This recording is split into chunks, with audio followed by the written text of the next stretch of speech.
Bon après-midi à tous. Oui, je vais parler d'un scénario sérieux. C'est pour l'industrie, la réalité augmentée pour l'industrie. Je pense que là, ce qui s'est passé dans les 10 dernières années, c'est un accident dans l'humanité. Il n'y a aucun usage dispositif qui est tout d'abord démocratisé et après que ça va dans l'industrie, c'est plutôt à l'envers. Mais c'est les téléphones portables et surtout les iPhones qui ont chamboulé tout. Et justement, on croyait à une époque que la réalité augmentée va pénétrer notre vie. On va avoir tous des lunettes, mais non, c'est à l'encontre de tout ce qu'on sait de l'évolution technologique de l'humanité. C'est plutôt d'abord par des usages professionnels et après dans des usages populaires, démocratiques si c'est le cas. Ok, donc je vais parler de la réalité augmentée pour l'industrie, qui est un des volets où on commence à avoir des choses qui peuvent être, qui sont suffisamment optimistes pour penser que ça soit pérennisable. Comme j'ai fait une école de management et que mon directeur est là, je présente des courbes, ça leur plaît beaucoup. Parfois ils ont raison, mais dans la plupart des cas, ils ont tort. Mais ça n'empêche que ça peut permettre d'avoir un débat informé. Donc là, c'est des courbes de la progression de la productivité dans l'industrie manufacturière. Donc c'est comment la productivité recule plutôt les dernières années. Et on voit ça au niveau mondial. Donc c'est évident, la productivité accroît moins fort les dernières années qu'avant. Et si on prend notre cas spécifique, là, pas très loin de nous, dans les pays développés, on voit bien que la productivité baisse. Ce qui n'est pas forcément quelque chose de négatif ou positif, mais on peut se poser la question pourquoi. Parce qu'en même temps, on sait que, ça c'est la loi de Moore, la loi de Nielsen, parce qu'on est dans une école télécom, ça fait joli de avoir ça. Donc tout ce qui est traitement, puissance de traitement, calcul, réseau, ça augmente. Et ça, c'est une échelle logarithmique, donc c'est des exponentielles. Ça augmente vraiment beaucoup. Et comment ça se fait que la productivité descend? C'est vrai, on parle de l'industrie manufacturière. Et si on prend la productivité, si on peut l'appeler la productivité, on appelle ça la valeur créée par le salarié dans des industries de technologie d'information, c'est aussi exponentiel. Donc, quelque part, on a oublié. L'industrie manufacturière n'a pas exactement le même comportement. Donc, il y a un petit souci. Quelque part, c'est tous les développements technologiques qu'on a eus pendant des années n'ont pas pénétré en un domaine qui est important et qui est vital. C'est notre industrie manufacturière. Et là, on parle de la production, mais on a déjà vu des diapos sur la maintenance, sur la réparation, sur tout ce qui est industriel. Là, on a vu des illustrations aussi sur le bâtiment. C'est quelque part où on vit dans des îlots. On a du côté les experts AI qui font beaucoup de choses, mais dans la vraie vie, l'impact est assez limité. Ok. Bon. Une fois qu'on a dit ça, qu'est-ce qu'on fait pour se réveiller?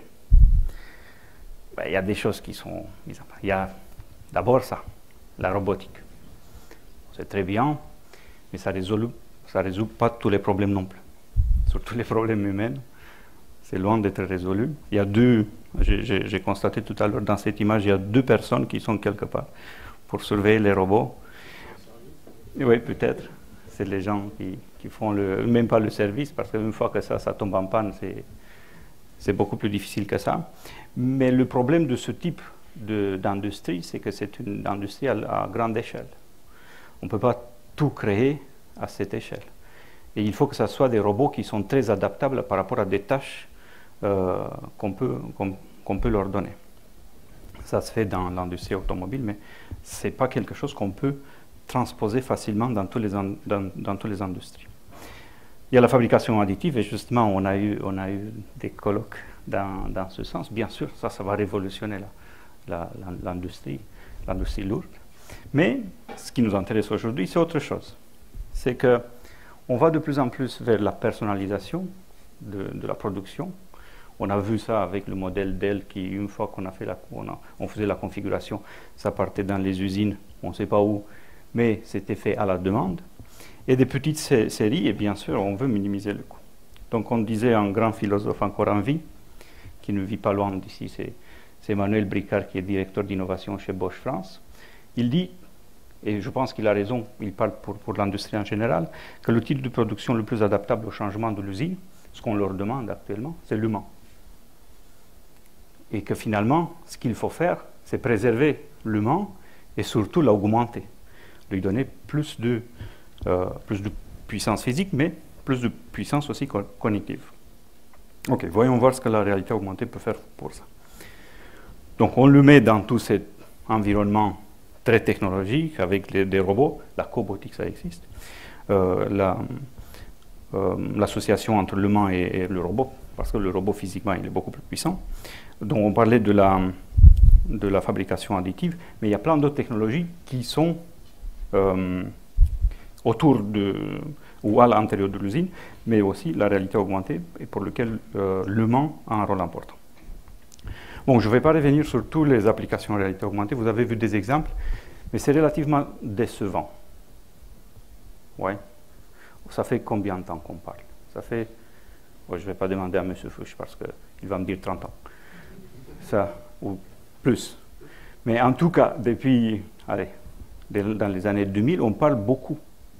Et si vous demandez les gens de la rue, parce qu'ils ont vu sur TF1, je ne sais pas quelle société qui a fait de la pub, tout est résolu. Pourquoi nous, on travaillerait encore dans la réalité augmentée? On a vu Pokémon Go, donc c'est fait. Il n'y a pas grand-chose à faire. Donc, même s'il y a beaucoup de communication, dans la réalité des choses, il y a très peu par rapport à ce qu'on peut faire. Parce qu'il y a beaucoup de limites technologiques, mais il y a surtout beaucoup de limites dans l'usage. Ouais. Parce qu'on parle de l'humain. Ok, bon, quelques images qui sont prises sur le web. Je ne vais pas entrer dans le détail, vous avez tous testé, n'est-ce pas, le catalogue IKEA quand vous avez changé le canapé. Bon, je ne vais pas me lancer dans une définition parce qu'on a vu ce matin, mais c'est relativement simple en soi. Là, on parlait tout à l'heure de la perception. On est tous nés avec notre perception directe. Bon, ceux qui ont eu de la chance, il y a quelques-uns qui n'ont pas eu beaucoup de chance à la naissance, ou on le perd avec l'âge aussi, mais on a nos 5 sens. On peut capter la réalité. Mais quand cette perception directe, elle est mixée avec une perception, on va dire, médiée par l'ordinateur, on parle de la réalité mixte. Malheureusement, je ne peux plus utiliser le terme mixte, parce que Microsoft a fait tellement marketing sur mixte qu'on peut même... Mais le mot mixte, dans le sens linguistique, c'est mixer des choses. Donc quand on mixe ce qu'on reçoit, ce qu'on perçoit de la réalité, avec ce que quelqu'un dirige vers nos sens, c'est une réalité mixte. Après qu'on a plus ou moins des choses virtuelles dans la scène réelle, c'est juste une question de goût. Bon, après, on peut parler de réalité augmentée, réalité mixte et tout ça. Mais finalement, c'est ni plus ni moins que ça. Donc on dit, quand la perception directe, elle est à 100%, bon, c'est notre vie de tous les jours, quand la perception médiée par l'ordinateur est à 100%, c'est la réalité virtuelle, parce qu'on ne perçoit plus le réel. Et quand il y a les deux, c'est la réalité augmentée, ou mixte, ou d'autres XX que les autres vont mettre partout. Pour l'usine, c'est pareil, sauf que ce n'est pas la planète, mais c'est un environnement qui est connu. Ce qui est malheureux, c'est qu'il n'est pas tout le temps connu, dans le sens qu'il est aussi dynamique. Une usine, même si on la modélise une fois, il faut aussi être à jour dans cette modélisation. Mais c'est comment on perçoit l'environnement, c'est du indoor, c'est déjà plus simple, et comment on peut augmenter cet environnement pour avoir des informations supplémentaires. Pourquoi faire de la réalité augmentée dans l'usine? Ils n'ont pas attendu la réalité augmentée pour faire des voitures, vous imaginez bien, mais c'est pour améliorer la productivité. Et donc typiquement, il y a quelques images qui traînent sur le web, le contrôle de la qualité. Donc on voit avec les lunettes, et ça c'est des HoloLens, vous avez bien identifié, on voit de l'information localisée. Okay. Ça veut dire que c'est beaucoup plus simple. Donc le gars, au lieu d'avoir l'image imprimée sur un PDF, oui, même maintenant ils ont des documents imprimés, beaucoup d'entre eux, même j'étais surpris de voir même des grands constructeurs d'avions, ils ont ça. Et ils ont une image qui est incrustée le plus proche, si c'est possible, exactement à l'endroit même, mais le plus proche de là où l'information doit être observée, avec des indications de la qualité. Donc c'est de guider le regard de l'aimant. Là, on a un exemple d'aide à l'assemblage où en fait c'est de la projection. Donc les flèches que vous voyez ici se sont projetées pour indiquer exactement qu'est-ce qu'il faut viser et dans quel ordre. Ça aussi c'est de la réalité augmentée, c'est des instructions qui sont projetées sur le réel. L'aide à la réparation, à la maintenance, ça on a vu depuis quelques bonnes années, dans les années 2000, les Allemands ils étaient assez avancés sur ça.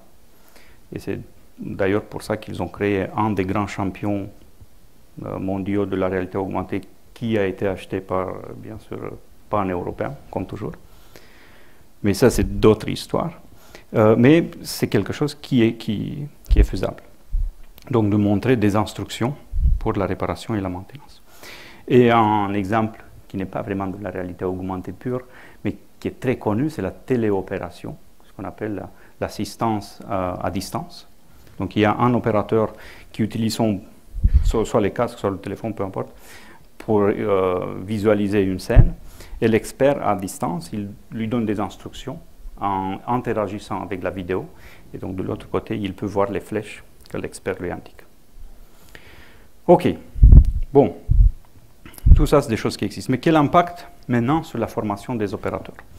Dans l'état actuel des cas, et ça c'est des vraies images de l'usine, donc on est encore 2019, presque 2020, c'est ce que j'appelle moi l'approche IKEA.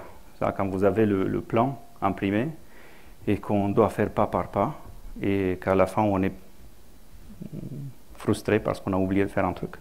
Heureusement pour eux, ils n'oublient pas.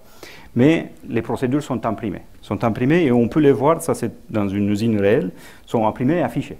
Donc l'opérateur, il va suivre toutes les instructions qui sont imprimées. Dans les usines un peu plus modernes, ce n'est pas imprimé, c'est affiché, mais c'est aussi des PDF affichés, donc pas très interactif non plus. Donc, où est le problème là? Le problème c'est, si on change souvent de modèle, les humains ont toujours l'impression qu'ils savent. Donc, du coup, ils ne vont plus regarder les guides, parce qu'ils vont dire, bon, c'est à peu près pareil que la dernière fois.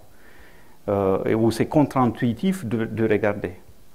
Et quand vous avez des changements qui sont mineurs, au lieu de mettre le vis de 10 cm, il faut mettre celui de 5 cm, ben ça coûte cher.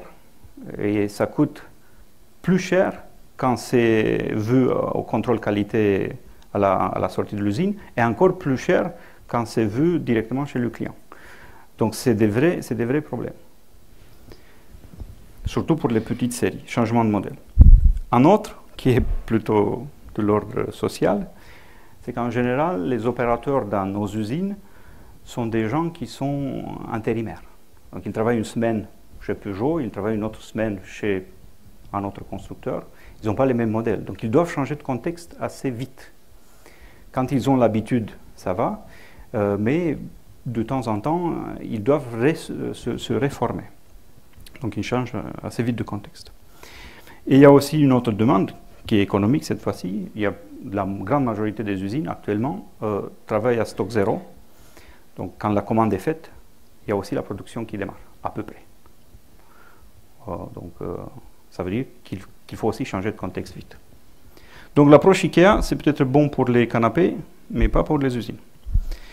Notre cible, c'est d'avoir une approche ERA, et il faut lui trouver un autre nom un jour, mais où les instructions sont affichées au fur et à mesure de l'avancement dans la procédure. C'est ça l'idée. Donc que j'ai accès seulement à l'information qui est pertinente à un certain moment. Ce contexte peut être spatial, je sais où je me trouve, temporaire, dans le déroulement du processus. Ça peut être un contexte utilisateur, il y a certains qui ont besoin d'avoir ce type d'information, d'autres qui n'ont pas, même voire des contraintes de production.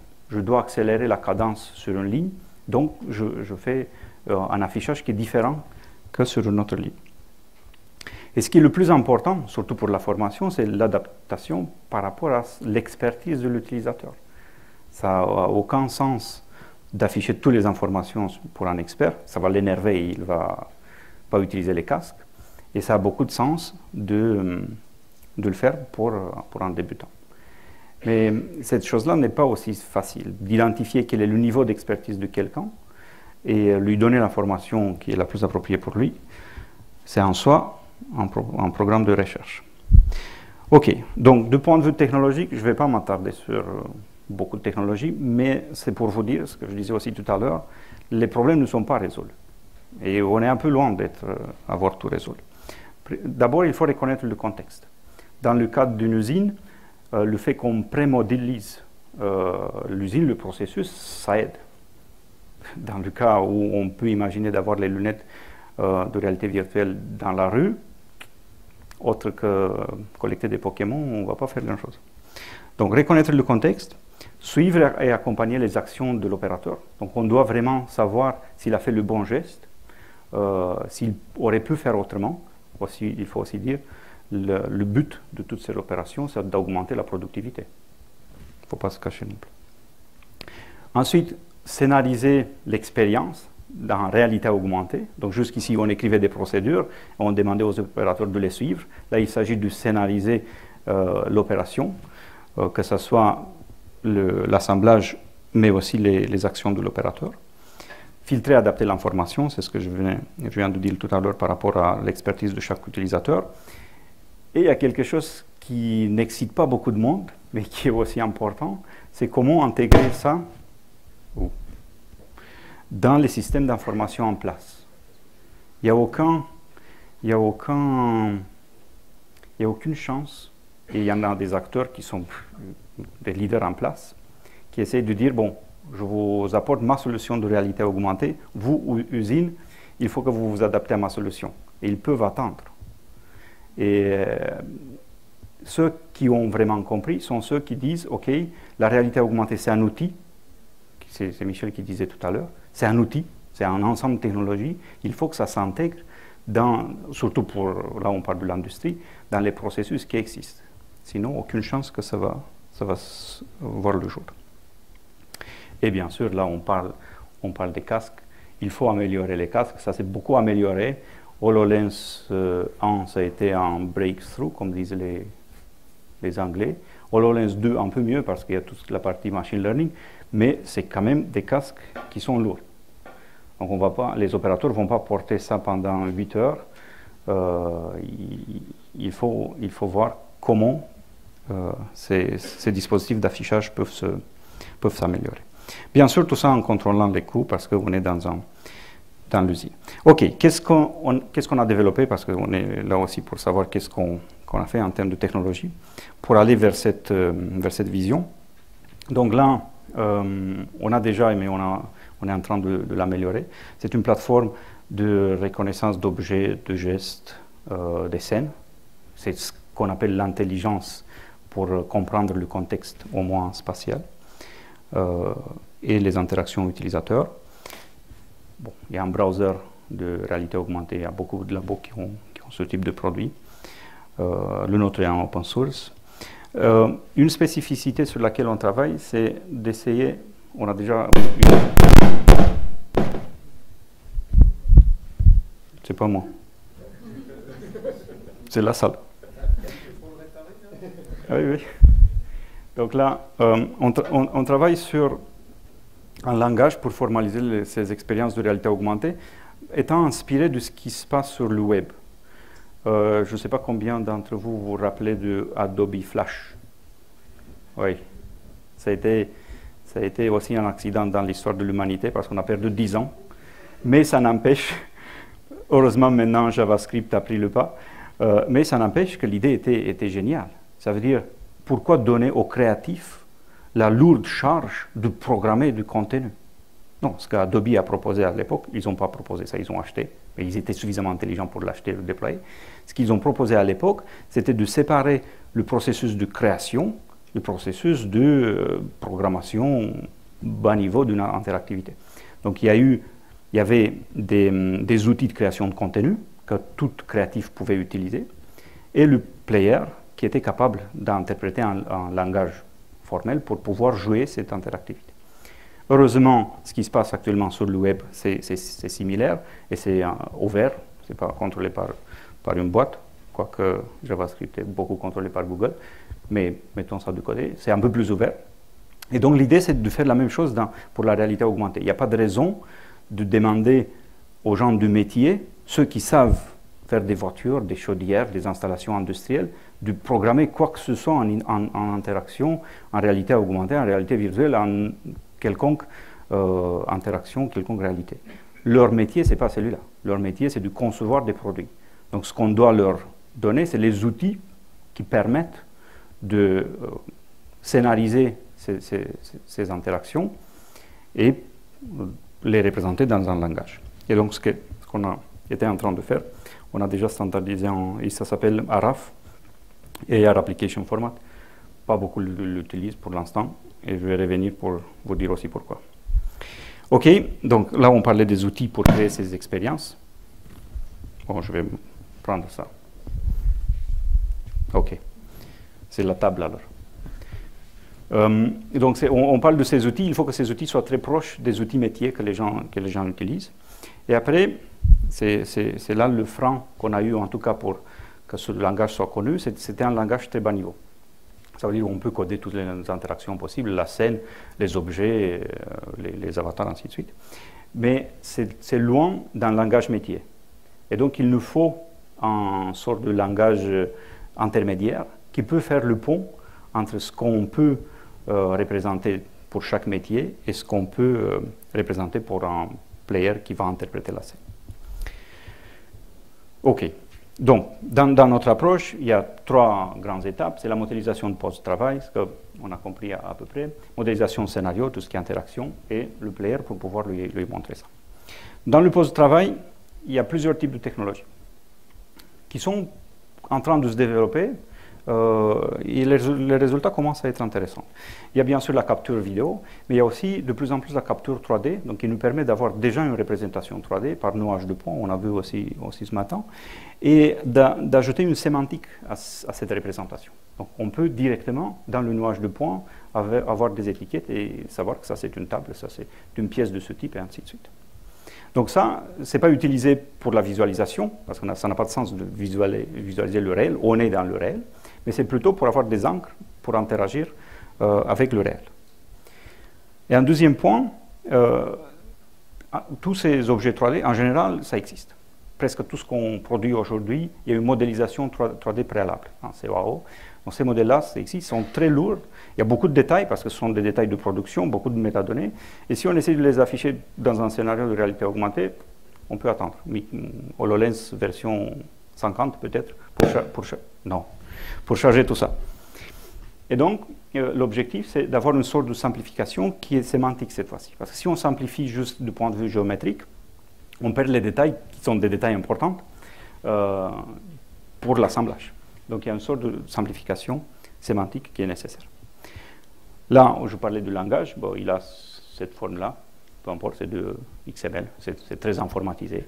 Et l'idée, c'est qu'il est produit par un outil automatique et lu par un autre outil, par un player, qui va pouvoir interpréter et donner accès à l'utilisateur à tout type d'interaction. Ce qui est le plus important, c'est le but suprême, c'est de prendre les instructions qui sont actuellement en texte, les interpréter, identifier des actions, rotation d'un vis, bon, même un parseur de texte classique peut le faire. Identifier les objets qui sont nécessaires et ramener tout ça dans l'outil de création de contenu. Et surtout, il faut les intégrer dans la chaîne existante, parce que demander à un bureau d'études une personne spécialisée pour utiliser ce type d'outil, c'est exclu. Il faut que la même personne qui conçoit la chose, en appuyant sur 2-3 boutons, il obtient aussi l'expérience en réalité augmentée. Et là, on parlait aussi du langage tout à l'heure, du niveau, un langage bas niveau qui va exprimer tout, que ce soit la scène 3D, les objets, l'interactivité, et un langage plus haut niveau qui va faire le bridge, le pont, vers les métiers. Du côté player-opérateur, c'est à peu près à ça ce qui ressemble à ce qu'on est en train de faire. Donc on a les instructions qui sont affichées par rapport à où on est dans la procédure. Différents types de détails par rapport au type de l'utilisateur. Quand il n'est pas expert, il a besoin de savoir tout ça. Et bien sûr, la visualisation en 3D où il peut voir qu'est-ce qu'il doit monter où. Et au centre, on a ce monsieur qui porte les HoloLens parce que c'est ce qu'on a de mieux actuellement. Ok, je vais juste finir par vous donner quelques exemples. Là, on était sur une ligne d'assemblage d'une chaudière. Très propre l'usine, j'étais surpris, c'était pour la première fois que j'entre dans une usine moderne. C'est aussi propre qu'ici, même plus propre. Je m'attendais à voir de l'huile partout, pas du tout. C'est pour vous dire que ma génération n'a pas connu l'usine. Donc, là, on a les instructions, et on voit, au fur et à mesure du déroulement des instructions, on voit dans les casques ce qui doit être fait. Okay? Donc, il y a la validation, on constate que la pièce a été bien indiquée, ainsi de suite. Ça, c'est un autre use case, un autre scénario, dans une autre usine, un peu moins propre, mais bon, ils sont en Provence. J'ai rien contre la Provence. Et donc, on voit exactement la même idée, donc de présenter les instructions. Non, c'est en Bretagne. Ok, donc je vais conclure. Finalement, la réalité augmentée, c'est ni plus ni moins qu'un ensemble de technologies. Et on est un peu à la frontière entre les technologies d'information, qui sont bien maîtrisées, et les besoins de la production. Là aussi, les technologies sont bien maîtrisées, mais ce sont d'autres types de technologies. Et peut-être, c'est pas juste un rêve, mais peut-être ce qu'on appelle la digitalisation de l'usine, ça passe aussi par ça. Ok, donc là, on est vraiment dans la redéfinition de l'humain. On parlait beaucoup de l'externalisation de toutes les usines. Oui, c'était très à la mode il y a 15 ans. Là, on commence à se reposer les questions et peut-être on commence à se poser les bonnes questions. Ça a été une erreur énorme. Mais bon, maintenant, ceux qui veulent faire revenir les usines, ils continuent à faire des erreurs parce que c'est leur job. Il ne l'a pas entendu. Mais la place de l'humain est quelque chose qui est pris très au sérieux.